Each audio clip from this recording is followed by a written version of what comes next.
जी, विजय कुमार आज़ाद जी। जी, विजय कुमार आज़ाद जी, आप किसी पहचान के मोहताज नहीं हैं। पूरे भारत भर में भीम आर्मी एवं बहुजन समाज पार्टी को लेकर चल रहे हैं। आपकी क्या राय है?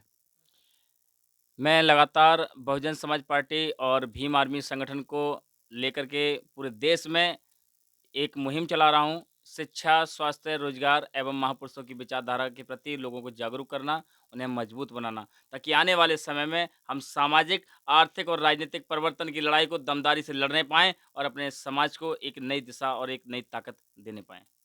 जी, जैसा कि मैं देख रहा हूँ लगातार बहुजन समाज पार्टी खरैल विधानसभा पर जो मैनपुरी की विधानसभा है, खरैल विधानसभा 110 उस पर आपके बैनर, पर्चे और पोस्टर अधिकतर लगे हुए हैं। क्या आप बहुजन समाज पार्टी से तैयारी कर रहे हैं?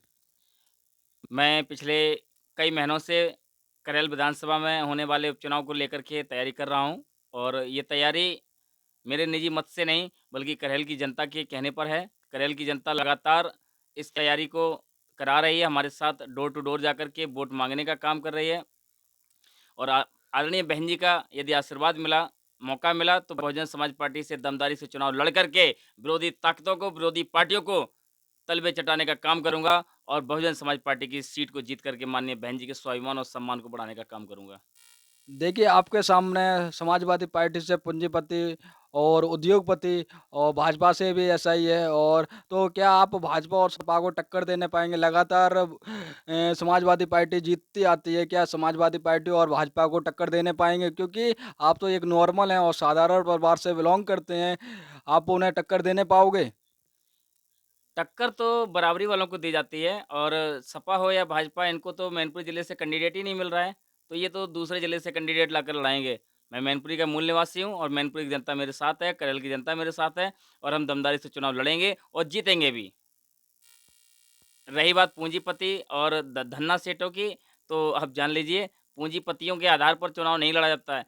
चुनाव विचारधारा पर लड़ा जाता है और इस बार करेल की जनता का जो विचार है, वो अपने बीच के व्यक्ति के आगे बढ़ाने का है और करेल की जनता ने इस बार रुख बना लिया है कि वोट की चोट से पूंजीपतियों को धूल चटाने का काम करेंगे। जी।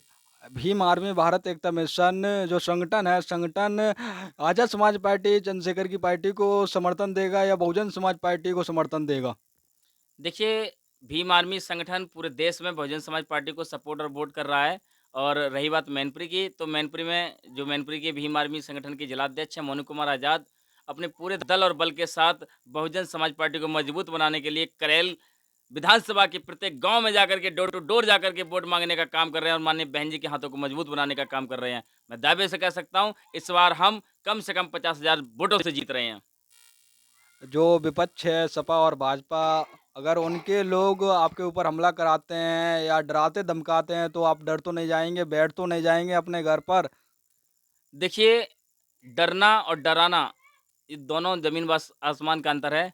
तो डर तो उन्हें लगता है जिनके कर्मों में दाग होता है। हम तो बाबा साहब के वंशज हैं, अंग अंग में फौलाद होता है। ना हम डरे हैं और ना डरेंगे, ना झुके हैं, ना झुकेंगे। दमदारी से चुनाव लड़ेंगे और जीतेंगे और बहुजन समाज पार्टी को मजबूत बनाते हुए बहुजन समाज के जो उद्देश्य हैं, उनको पूरा करने का काम करेंगे।